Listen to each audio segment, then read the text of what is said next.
საღამოშიდობისა თქვენ უყურებთ პოსტ ანალიტიკას, მე ზვია დავალიანი ვარ, ჩვენ ვსაუბრობთ დღის ყველაზე მნიშვნელოვანი და აქტუალური პოლიტიკური თემების შესახებ. დღეს საღამოს ჩვენი სტუმარი საქართველოს პარლამენტის ვიცე-სპიკერი, პოლიტიკური ჯგუფის ევროპელი სოციალისტების თავმჯდომარე ილია ინჯია იქნება. საღამოშიდობის ბატონო ილია, მადლობა ჩვენი სტუმარი ხართ დღეს საღამოს. მოგესალმებით, მადლობა მოწვევისთვის.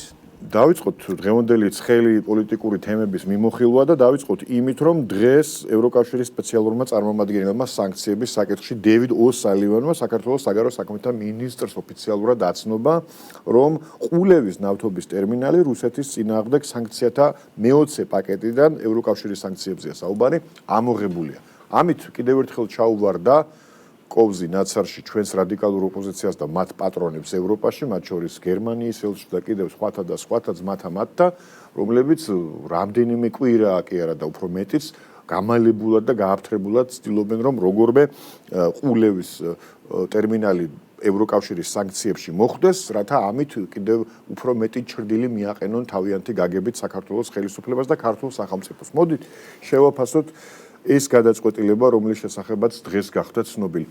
არ დასანქცირდა ყულევის ტერმინალი. რა თქმა უნდა, ეს საინტერესო თემაა და ეს არ დაწყებულა დღეს. ესეთი შეტევები ჩვენ ქვეყანაზე რამდენიმე წელია მიმდინარეობს, ბოლო რამდენიმე წელია. ასე რომ არც ბოლო შეიძლება იყოს ეს და არც პირველი არ იყო. აქამდე ჩვენ კიდე ბევრი გამოცდილება მივიღეთ საქართველოს თავდასხმის და საქართველოს სახელის გატეხვის, თუმცა ჩვენ ნელ-ნელა ვიწრთობთ ამ ყველაფერში, უფრო ძლიერდებით და უფრო სწავლობთ, როგორ ვიცხოვრობთ მარტო, როგორ ვიცხოვრობთ იმ გარემოში, რა გარემოც დღეს რეალურად ჩვენი ქვეყნის გარშემოა. ჩვენი პატარა ქვეყანა აღმოჩნდა, ეს თქვი, პარლამენტშიც ორ ცეცხლ შუა და მიუხედავად ამისა, ბევრ გარემ მტერს კიდევ უფრო მეტად აღიზიანებს ამ მშვიდობის შენარჩუნება. ყველანაირ ხერხს მიმართავენ ახლა ყულევის ნავთობგადამამუშავებელი ქარხანა ერთ-ერთი ეპიზოდია უბრალოდ ამაში, რამდენიმე დღის წინ იყო თქვენი ტელევიზიის და TVMED-ის დასანქცირება, ესეც იმ სერიიდან არის. ის იყო ჩვეულებრივი თავდასხმა მედიაზე. აბსოლუტურად. ყველაფერს თავის სახელო დავა. ის იყო მედიის მიმართულება, ეს არის ეს მიმართულება, კიდევ უამრავი მიმართულება გავიარეთ, თუმცა ეს გამოცდები ჩვენმა ქვეყანამ ძალიან დადებითად ჩააბარა და ჩვენ ამითი პირიქით ძლიერდებით უფრო მეტ გამოცდილებას ვიღებთ, სწავლობთ და ხვალდაზე კიდევ უფრო ძლიერები ვიქნებით. რა თქმა უნდა, ეს კიდევ ერთი აღიარებაა, რომ საქართველოს ყველა იმ პირობას ასრულებს, რა პასუხისმგებლობაც აქვს მას აღებული, მიუხედავად იმისა, რომ პირდაპირ საზღვარი აქვს ამ უდიდესი ქვეყნის წინაშე, მეზობელის წინაშე და კიდევ უფრო მეტი სიფრთხილე გვმართებს, კიდევ უფრო მეტი მობილიზაცია გვჭირდება ყველა მიმართულებით. ჩვენ ყველა სფეროში, რომ უფრო ყურადღებით ვიყოთ, უფრო აზრიანად გადავდგათ ნაბიჯები და ეს კიდევ უფრო გააძლიერებს ჩვენი ქვეყნის სუვერენიტეტს. ეხლა პრინციპში თქვენ ახსენეთ თავდასხმა პოსტივიზი და ტელეკომპანია იმედზე იმ თავდასხმის შემდეგ არ გაგვიკვირდებოდა სიმართლე რომ გითხრათ, არც ის რომ საბოლოოდ მოხვედრილიყო ყულევი ამ სანქციათა პაკეტში, იმიტომ რომ ჩემთვის პირადად ამ სანქციებს უკვე არანაირი ფასი და ღირებულება არ გააჩნია. მაგრამ მაინც სასიხარულოა, რომ ვერანაირად ტყუილიც კი ვერ შეთხზეს, იმდენად არარეალური და აბსურდული, ასე ვთქვათ, იდეა იყო ეს სანქციების გვერდის ავლა თუ რუსეთთან ვაჭრობა სანქცირებული პროდუქციით, თუ სანქცირებული პროდუქციის გატარება რუსეთის მიმართულებით. იმდენად არაფერში არ ეწერა, რომ საბოლოო ჯამში თვითონვე თქვენს უარი და ეხლა ოპოზიცია ძალიან დაბნეულია და სხვადასხვა ახსნის ახსნების მოძებნას ცდილობს. ზოგი ამბობს, რომ საქართველოს კი არა აზერბაიჯანი დაზარალდებოდა ამ დასანქცირებით და ამიტომ ამოიღესო, თითქოს აქამდე ყულევის სადმე სხვაგან იყო და არ იცოდნენ, რომ ყულევის დასანქცირება აზერბაიჯანსაც შეეხებოდა. ზოგი ამბობს, რომ ამ ერთხელ გვაპატიესო და მოკლედ არ ვიცი, ამ დაბნეულობასაც ეთყობა, რომ ძალიან ჩაუვარდათ კოვზი ნაცარში. მე ვფიქრობ, რომ ისინი უკვე აღარ იბნევიან ამაზე, იმიტომ რომ ეს დავალებები მოდის აბსოლუტურად სხვა მხრიდან, ჩვენი ქვეყნის გარედან, რომელიც უნდა უსიტყვოდ შეასრულონ იმ წრემ, რომელიც არის ჩართული ამ დეზინფორმაციის გავრცელებაში და ამ ჩვენი ქვეყნის გაშავების პროცესში. მათ არ ამგონია, რომ დიდად სანერვიულო კონდეთ ამაზე, ან იმაზე ფიქრობდნენ, რა არგუმენტი მოიფიქრონ ამ სიტუაციიდან გამოსვლისთვის. ზიანს ყნარად, რა ინსტრუქციაც მოუვათ, გაგრძელებენ ხვალ აბსოლუტურად სხვა მიმართულებით შეტევას საქართველოზე. დღეს ყულევია, ხვალ გუშინ წინ იყო ტელეკომპანიები და მედია, რომელიც აბსურდულია, აი არ ვიცი, ქართულად მაუწყებელი კომპანია როგორ შეიძლება რაღაცას ეგავლენა მოახდინოს უკრაინის მოსახლეობაზე. უკრაინის მოსახლეობაში შევამცირეთ უკრაინის მთავრობის მიმართ ნდობა. ხო, ნუ აი ეს მოფიქრებაც თავისი თვალით ნახა ბატონმა ბორის ჯონსონმა.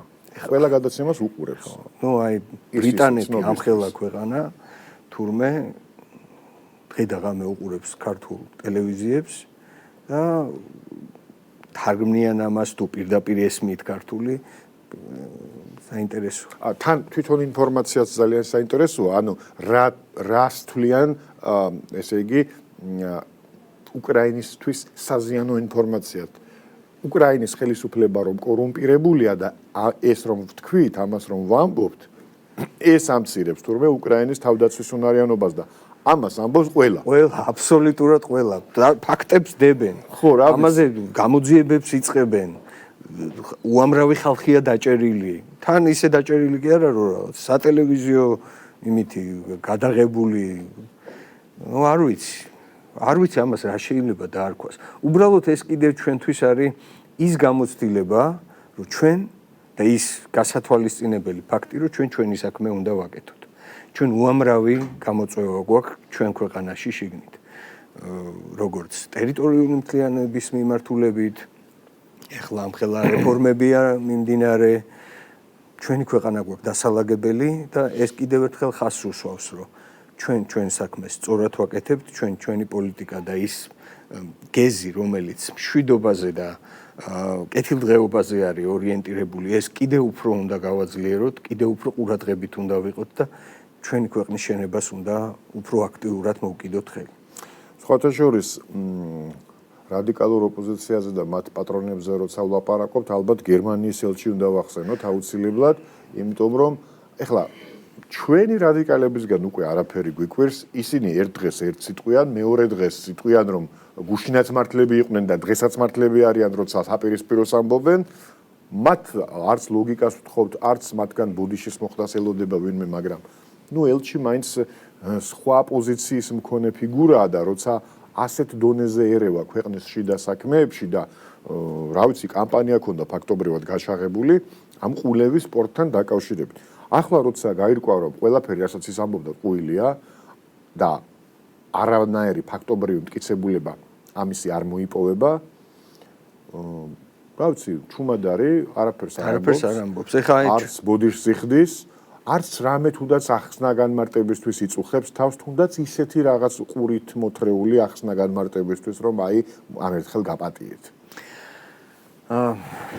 ჩვენ ეხლა რაც არ უნდა ამ გადმოსახედიდან ვიმარჩიელოთ, ვერ მოგვივათ. აი ეხაც არ მოგვდის თავში, რა შეიძლება თქვას, რა შეიძლება, რით შეიძლება გაიმართლოს თავი, ხო? ან რა შეიძლება აღიაროს. ყველა იღებს გადაწყვეტილებას თვითონ. ძალიან სამწუხაროა, რომ ელჩი დადის იმ დონეზე, რა დონეზეც არის დღეს ის ოპოზიცია და ის რადიკალები, ვისთანაც ჩვენ საქმე გვაქვს.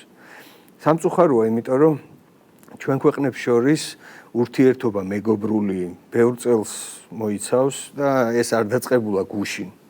და ნაგროვები გვაქვს ეს ურთიერთობა ერთმანეთის პატივისცემაზე დაშენებული ერთმანეთის ნდობაზე და ასე შემდეგ. თუმცა ეს ამ ყველაფერს ხაზი გადაუსვა მისმა ყველა ქმედებამ. ეს არ არის პირველი ჩარევა შიდა საქმეებში. ჩვენ უამრავი მაგალითი გვაქვს.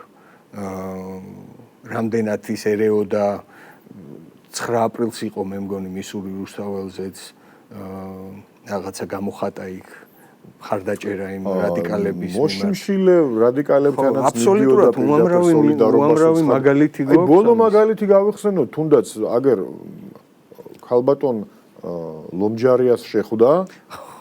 აი, არ გვინდა წინა წლების ისტორია, ერთი კვირის ამბავიც არ არის. ლომჯარიას შეხვდა და განიხილეს, როგორ დაასანქცირონ საქართველოს, როგორ დაასანქცირონ საქართველოს მოქალაქეები. სხვათა შორის მე ჩემს პირად აზრს ვიტყვი, რომ საერთოდ არ აქვს ჩემთვის პირადად, როგორც ერთი მოქალაქისთვის, გადამწყვეტი მნიშვნელობა უვიზოთ შევალ ევროკავშირში, ვიზით შევალ ევროკავშირში, თუ საერთოდ შევალ თუ არა ევროკავშირში, თუ კი მეორე მხარეს, სასწორის მეორე მხარეს, ჩემი ქვეყნის უსაფრთხოება დევს. საერთოდ არ წავალ ამ ევროკავშირში, თუ ამის ფასი უნდა იყოს ის, რომ ბომბები უნდა დაგვეცეს. არ მჭირდება. და რატომ ფიქრობს ეს ხალხი, რომ ეს რაღაცა სასწაული სასჯელია თუ ეხლა ვიზებს დაგვიწესებენ, არ ვიცი. გავიარეთ ეს პერიოდი ჩვენ უფრო მეტი წლები გვიცხოვრია, როდესაც ვიზა გვჭირდებოდა ევროკავშირში, თუმცა რაღაცა ნელი ნაბიჯებით, მაგრამ ჩვენ წინ მივდიოდით. უვიზო რეჟიმი ევროკავშირთან მივიღეთ აი რამდენი წელია, ხო 2000 სხვათა შორის ქართული ოცნების მმართველობის პერიოდში, რა თქმა უნდა. ესენი რომ ამბობენ, რომ წინა ხელისუფლება იყო დემოკრატიის შუქურაო, იმ დროს არ მეგვიღია.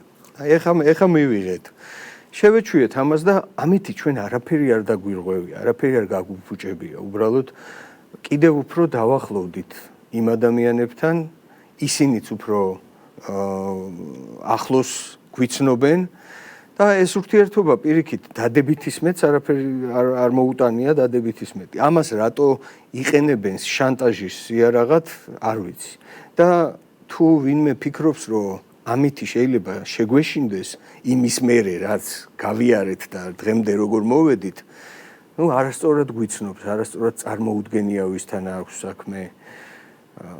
ასე რომ ამ ყველაფერს მოვერევით, ამ ყველაფერს გადავიტანთ და ნახოთ ვინ იქნება კიდე მოგებული. მე ძალიან გული მწყდება, რომ ამხელა ქვეყნის ელჩი, ამხელა პასუხისმგებლობით უნდა იყოს აღჭურვილი და მხარს უჭერს იმ ადამიანებს, რომლებსაც ნატურა აქვთ, რომ ჩვენ ქვეყანაში ბომბები წვიოდეს.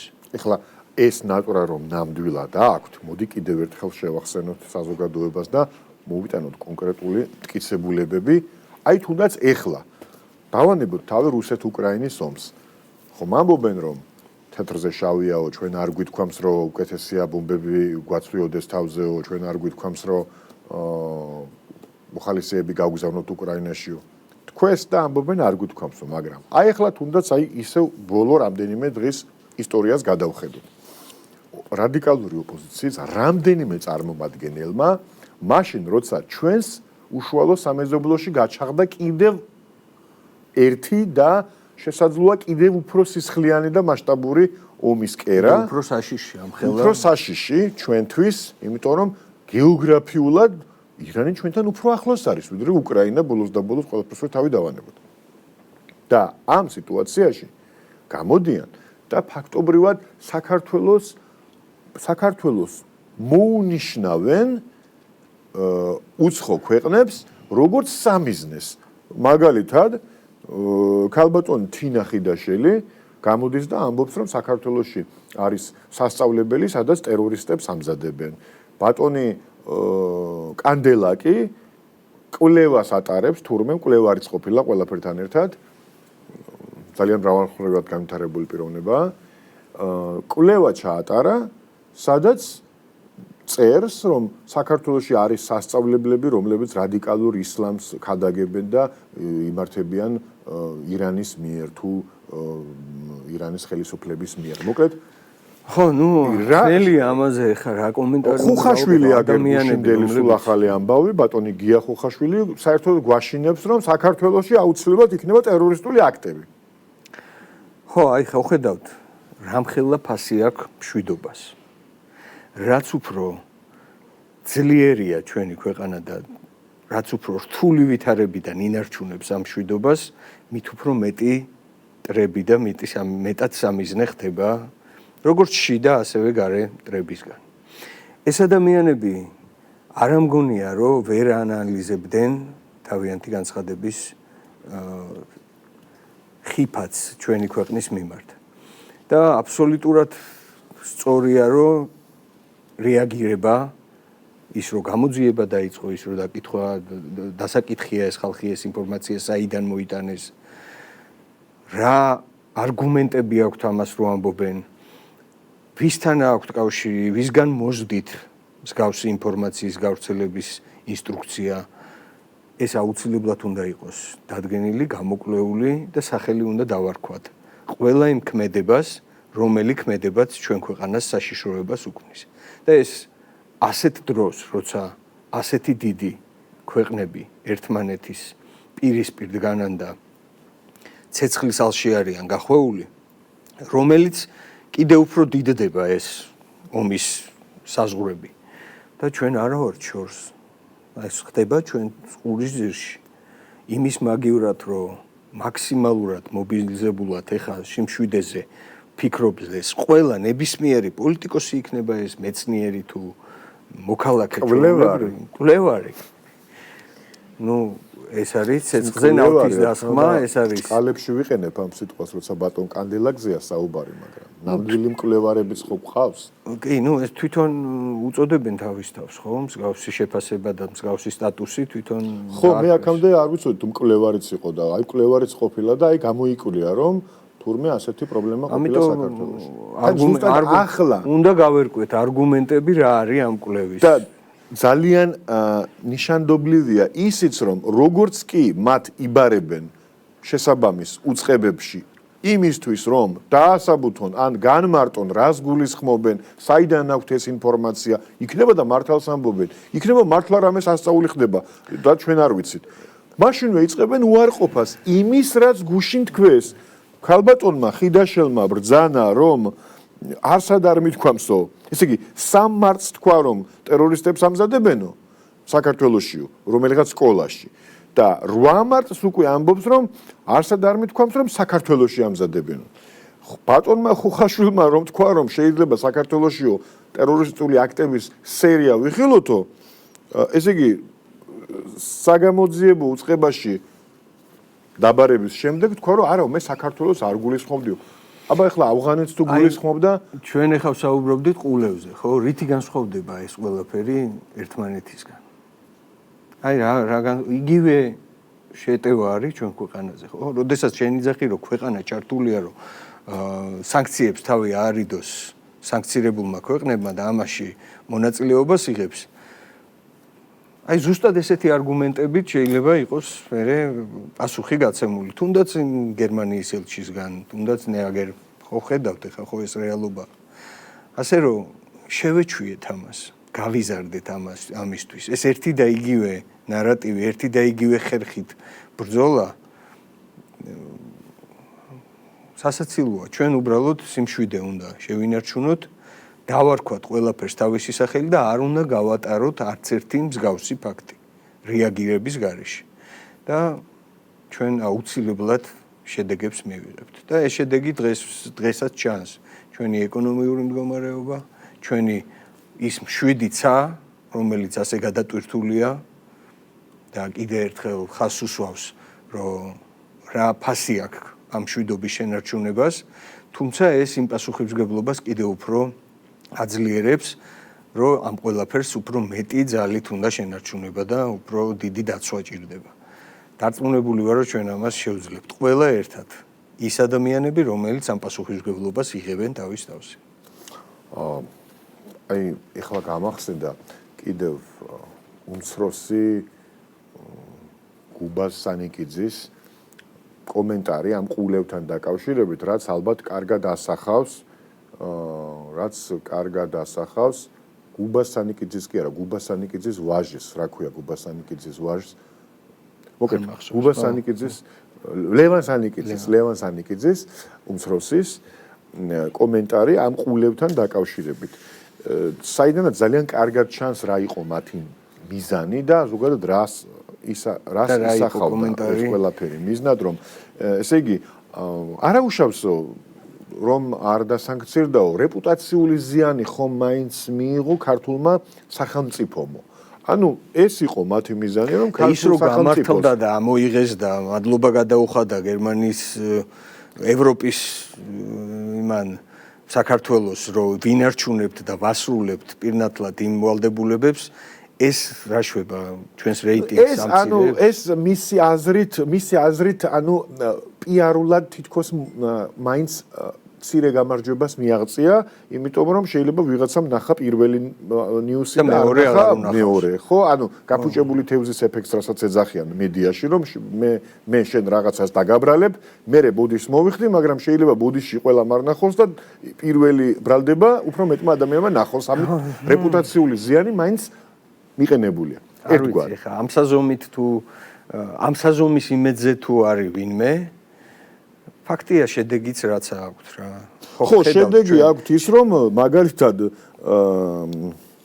ამერიკის შეერთებული შტატების სახელმწიფო დეპარტამენტმა საქართველოს ოფიციალურად გამოაცხადა რეგიონში ყველაზე უსაფრთხო ქვეყნად და ეს არის საუბარი და არა მხოლოდ რეგიონში, ზოგადად სოფლიოში უსაფრთხოების პირველ კალათაში მოხვდა ქვეყანა, რომელიც ირგვლივ ცეცხლის ალშია გახვეული და ну, რა ვიცი, ხა მეტი რეიტინგი რა შეიძლება. ხო, რა რეიტინგი უნდა აჩვენო ამ ხალხს, რომ დაიჯეროს, რომ ტყუილია ყველაფერი, რასაც ისინი ამბობენ. არიან ადამიანები ალბათ, რომლებსაც სიამოვნებთ რა, ორი სხვადასხვა აზრის მოსმენა, რომელიც ერთმანეთთან არის აბსოლუტურად დაპირისპირებული რა. ის რეალობა, რა რეალობაში ჩვენ ცხოვრობთ დღეს ამდენი ქვეყანა ჩართულია ომში, ჩვენ შუაში ვართ და ამ ყველაფერს ვინარჩუნებთ არა მარტო რეგიონში და ვეთანხმები იმ კვლევის შედეგებს, რომელიც ამერიკამ რის საფუძველზეც მოგვანიჭა ეს, რომ ყველაზე უსაფრთხო ქვეყანა ვართ დღეს. ეს არის ჩვენი ერთად მიღწეული შედეგი, რომელიც უნდა გავაძლიეროთ, უნდა გავაღვივოთ და პასუხისმგებლობაც უნდა ავიღოთ ამაზე, რომ ჩვენ მაგალითი მივცეთ ჩვენს მეზობელ ქვეყნებსაც, რომ ჩვენ ერთმანეთის გვერდში დგომით უნდა გავძლიერდეთ, გავაქტიურდეთ და კიდევ უფრო მეტი მნიშვნელობა მივცეთ შუა დერეფნის დატვირთვას. განსაკუთრებით იმ ფონზე, როცა შუა დერეფანი ფაქტობრივად ერთადერთ დამაკავშირებელ ღერძად რჩება ევროპასა და აზიას, ჩინეთსა და ევროკავშირს შორის და თავის მხრივ ჩინეთი სულ უფრო და უფრო მეტ აქცენტს აკეთებს ამ დერეფანზე, როგორც სტაბილურობის გარანტზე. ნამდვილად ეგრეა და ჩინეთის პოლიტიკაც ჩანს, რომ მაქსიმალურად არ არის ჩარეული იმ ვაკხანალიაში, რაც ხდება. შეიძლება მისი ჩარევა ვიღაცებს კი სურს კიდევაც, მაგრამ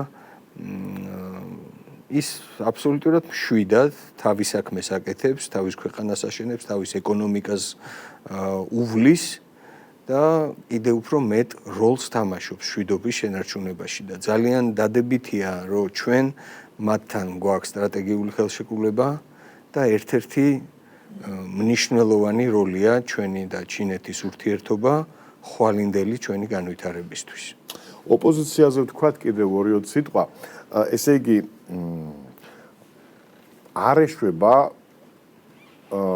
საქართველოს მტრები არ ეშვებიან მცდელობას, რომ როგორმე მოიყვანონ ეს რადიკალები ხელისუფლებაში იმისთვის, რომ ან ერთ ომში ჩაგვრთონ, ან უკვე მეორე ომში ჩაგვრთონ.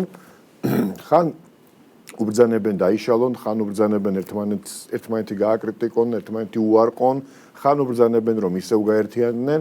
მოკლედ ერთი კვირის წინ 9 ოპოზიციური პარტია, მათგან ზოგიერთი ერთკაციანი პარტიაა, მაგრამ დავარქვათ 9 ოპოზიციური რადიკალური პარტია, კვლავ გაერთიანდა და 5 ნომრით წარსდგება, ყოველ შემთხვევაში სურვილი აქვს წარსდგეს არჩევნებზე ქართული საზოგადოების წინაშე. ჯერ ამაზე მინდა კომენტარი გთხოვოთ, რომ ესე იგი გუშინ ამტკიცებდნენ, რომ ჩვენ ნაცები არა ვართო. დღეს ამტკიცებენ, რომ ჩვენმა საზოგადოებამ ამ წლების განმავლობაში დაინახა ის რეალობა, რომ არც არასდროს დაშლილა არავინ. უბრალოდ ეს იყო ტაქტიკა, რომ თითქოს სხვადასხვა ფლანგიდან შეტევა როგორ გამოუვიდოდათ, სხვადასხვა ნარატივები დიდად არ განსხვავდებოდა ეს ნარატივები ერთმანეთისგან, საბოლოოდ ერთი მიზნისთვის იყო. თუმცა ეხლა რადგან თვითონ გადაწყვიტეს, რომ მოდი ამ ყველაფერს გაერთიანება დავარქვათ, ეს მათი გადაწყვეტილებაა, მაგრამ ამ ყველაფერზე ქართველმა ხალხმა, ამ მომრჩეველმა არაერთ არჩევნებზე გასცა პასუხი, რომ ისინი არაფრით ერთმანეთისგან არც არასდროს განსხვავდებოდნენ, არც არასდროს დაშლილან და ის პოლიტიკა, რა პოლიტიკასაც ისინი აშენებენ და რისკენაც მივყავართ, ნანახიც გვაქვს და ამ პერიოდში ხედავთ სულ მუდმივად. და ეხლა ჩვენ არაერთი თემა განვიხილეთ, რომელშიც გარეულია ეს ხალხი ამა თუ იმ გადმოსახედიდან.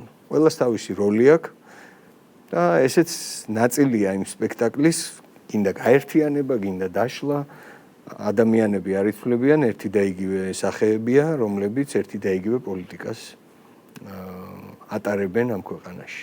სხვათა შორის უკვე გაერთიანდნენ, მე რამდენად უკვე, მე არ ვიცი, მე ამერია სათვალავი, მე რამდენად, მაგრამ უკვე ამ ერთ კვირაში გაერთიანებაც მოასწრეს და ერთმანეთის გალანძღვაც მოასწრეს. როგორც ჩანს, კვლავ იჩინა თავი მათთვის დამახასიათებელმა კონკურენციამ და ქიშპმა ელემენტარულად ადგილებისთვის, რომ უკვე ფიქრობენ იმაზე, რომ საპარლამენტო არჩევნებში, რომელშიც კიდევ საკითხავია, მათ ექნება თუ არა უფლება მიიღონ მონაწილეობა, ყოველ შემთხვევაში პრემიერ-მინისტრმა პირდაპირ განაცხადა, რომ შეიძლება გახდეს საჭირო კი არა და გახდება საჭირო ცვლილების შეტანა იმ საკონსტიტუციო სარჩელში, სადაც დასახელებულია ის პარტიები, რომლებიც ექვემდებარება აკრძალვას. ნახოთ ეს პროცესი როგორ განვითარდება, მაგრამ ესენი ჯერ არ იციან საერთოდ შეძლებენ თუ არა მონაწილეობას მომავალ საპარლამენტო არჩევნებში და უკვე ერთმანეთს დაეტაკნენ ადგილებისთვის მომავალ პარლამენტში. ჩვენ ესეც ნანახი გვაქვს, ხო? ესეთ მსგავს რაღაცებს მოყვება ხოლმე ყოველთვის შეფასება ისეთი, რომ სპეციალურად ჩვენი შეეშინდათ და ამის გამო იქნა ეს პროცესი ესე წარმართული. ან ცვლილება არ ვიცით ახლა რა ცვლილებაზეა ზუსტად საუბარი, მაგრამ ჩვენ წინ გვაქვს საკონსტიტუციო სასამართლოს გადაწყვეტილება, ნახოთ რა შედეგი იქნება, ამხელა გამოძიება და საგამოძიებო კომისიის დასკვნა იქნა დადებული, რომელიც სხვათა შორის ახლა ინგლისურადაც იქნა გადათარგმნილი და ექნებათ საშუალება იმ უცხოელ რადიკალებსაც გადაავლონ თვალი იმ მოვლენებს, რა მოვლენების გავლაც მოუწია ჩვენ ქვეყანას. რას გადაურჩა და საიდან სად აღმოჩნდით. იქნება ამის მერე გაუადვილდეთ დასკვნის გაკეთება ჩვენ როგორ შეგვაფასონ, როგორ დაგვაფასონ და რა გამოცდილება მიგვაღებინეს. და ჩვენ ყოველ დღე ფაქტიურად ვიზდებით, შევეჩვიეთ მარტო ცხოვრებას, შევეჩვიეთ იმას, რომ ჩვენ ქვეყანაში ჩვენვე უნდა მივიღოთ გადაწყვეტილება და ამ გადაწყვეტილებაზე პასუხისმგებლობაც ჩვენვე უნდა ავიღოთ. 30 წელია ველოდებით, თუნდაც ევროპის მიმართულებით მივდივართ, მაგრამ ეს ყველაფერი უკვე რაღაცა აბსურდს დაემსგავსა, დაძველდა, გაფუჭდა, გაცვდა, დევალვაცია განიცადა. ხო, ასე რომ არ გამოურიცხავ არც იმას, რომ ევროპის ქვეყნების წრეში ჩვენ ვიყოთ ერთ-ერთი ნათელი წერტილი, რომელიც დღემდე ინარჩუნებს იმ ფასეულობებს, რისთვისაც ჩვენ გვინდოდა ევროპაში წასვლა. დიდი მადლობა, ამ სიტყვებით შეგვიძლია დავასრულოთ. მადლობა ილია ინჯია, საქართველოს პარლამენტის ვიცე-სპიკერი იყო ჩვენი სტუმარი, პოსტ ანალიტიკა დღეს ამით დასრულებულია. ხვალამდე გემშვიდობებით, დროებით.